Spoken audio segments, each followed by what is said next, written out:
Randy Coleman and Special Olympics athlete Colin Van Warmer. Guys, welcome to the show. Thanks, Bart. Hi. Great to be back. Great to have you back. And I know you were really happy. We had beautiful weather this past weekend because it was your golf outing. It was. We had a fabulous golf outing. The weather was fantastic. A lot of people came out, participated, and we had some athletes out there. They intermingled with our participants, and overall it was a great event, and looking forward to next year now. This is one of the longest running golf outings we have in our community. How many years was it for you this weekend? This was our 41st year. Wow, that's awesome.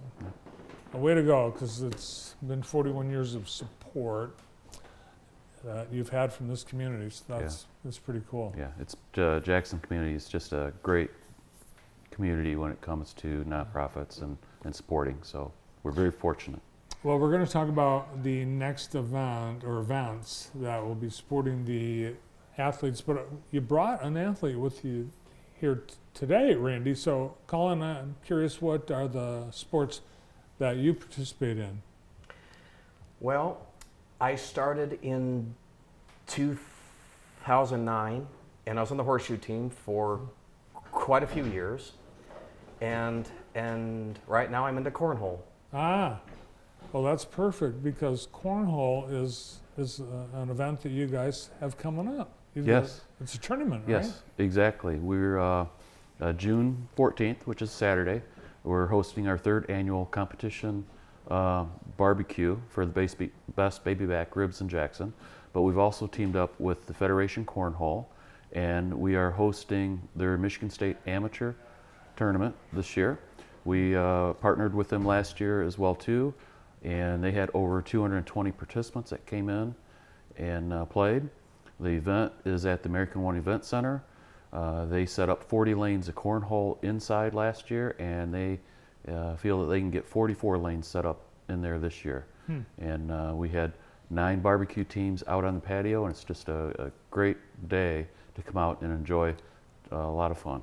It seems like a great fit, because you've got all these people making food and all these people working up an appetite. Exactly, yeah, yeah. Brilliant. And specifically, because we've had so many different cook-offs, baby back rib cook-off, so it's very specific what they have to make. Yeah, so because it's a single day event, we have to do something that can be cooked within 4 to 6 hours. So, you know, maybe if this grows, we can do get the barbecuers in overnight and, you know, do pulled pork, things like that. But right now it's baby back ribs, and they get started probably about 8 in the morning, getting them prepared and put on the grill. And then we have our head judge is actually coming up from Memphis, Tennessee. He actually is he owns a world barbecue team. He competes worldwide. He is also a certified judge. He'll be our certified judge. So he'll be training our volunteer judges that will be judging. We'll have 6 to 7 judges altogether. And his name is Rod Collier, and he as his pulled pork is ranked 13th in the nation. So if you were to win with him as a judge, that means something. Yes, it would. And Yes, you're looking for contestants right now to Yep. get their teams in? Yes. So it's the entry fee is $150, and first place you can win $500 plus bragging rights and a plaque. And the crown, the title. Exactly. Yeah. Now, I've always wanted to be good at cornhole. It's hit or miss for me, you know. I might be on a streak. Graduation parties coming up, it's a very popular part of a graduation party. Now, I might go to some, Colin. Can you give me any tip or tips on how to be a better cornhole player? Well, I think the important thing is to throw a flat bag. Okay, flat bag. Yep, with a lot of rotation. What about height? How high should I try to get it up so that it just drops down, or should I try to hit so that it slides into the hole? Well, I think that the main thing is you want to get a lot of loft in your shot, Mm-hmm. and then that just helps the bag to land. Are there different weights of bags, or are there standards in this sport? I believe that the bags that the professionals use, they weigh like I believe it's a pound. Mm-hmm. So there are in Yeah. certain size, diameter hole, and all that, certain angle of the. So the boards are all standard height, they're, width and length, and then angle. The bags themselves, one side has got a different texture finish to it than the other side. One that might stick a little more, and the other side might slide a little more. Oh. So there's that's when you start getting into more of the higher end bags. And there is a whole industry on cornhole bags. Yes, Yeah. there is. Yeah, there's a company that's all they do. Yeah, and the federation that's actually hosting this, there's several divisions that people can sign up for, whether it's open division, open doubles, seniors, ladies, and they're actually hosting an open, or not an open, it's a pro single and pro division this year, and going to try to pull in some professional players into those divisions. So this is really going to turn out to be a great event. We're expecting probably minimum 400 people to show up. And those that want to come watch and enjoy the cookout, you want that too. Exactly, yep.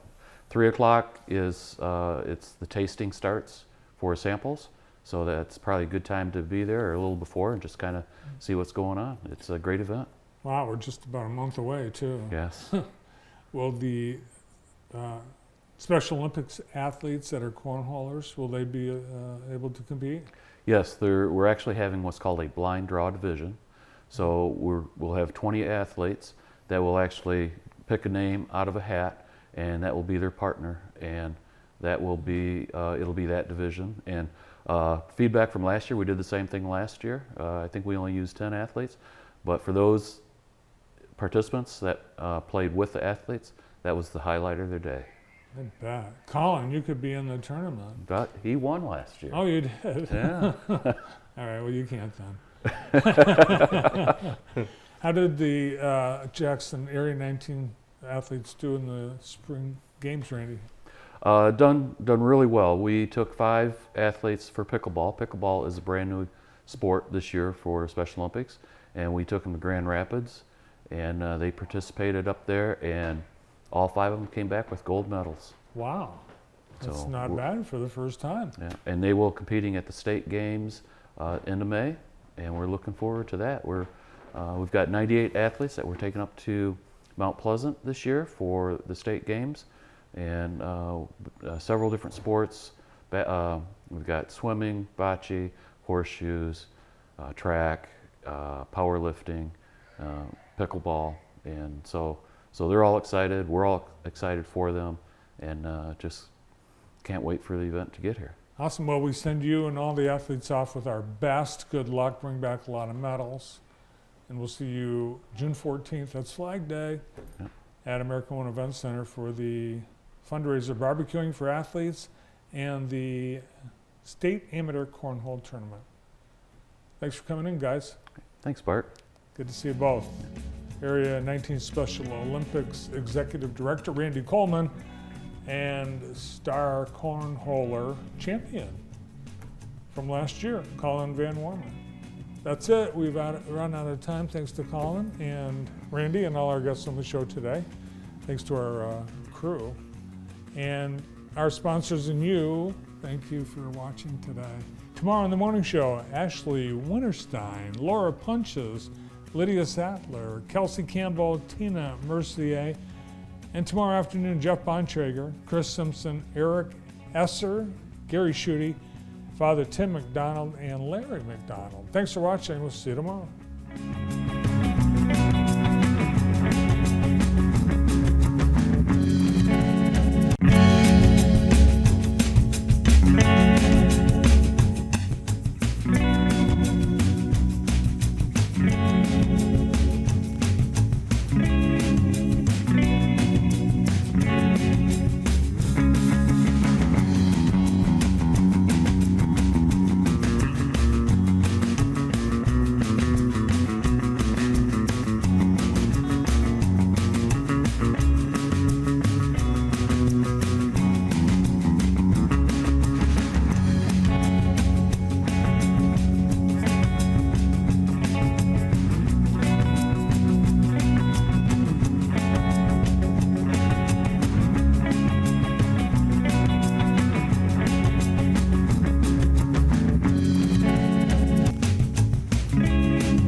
Welcome to this week's episode of The Locker Room, brought to you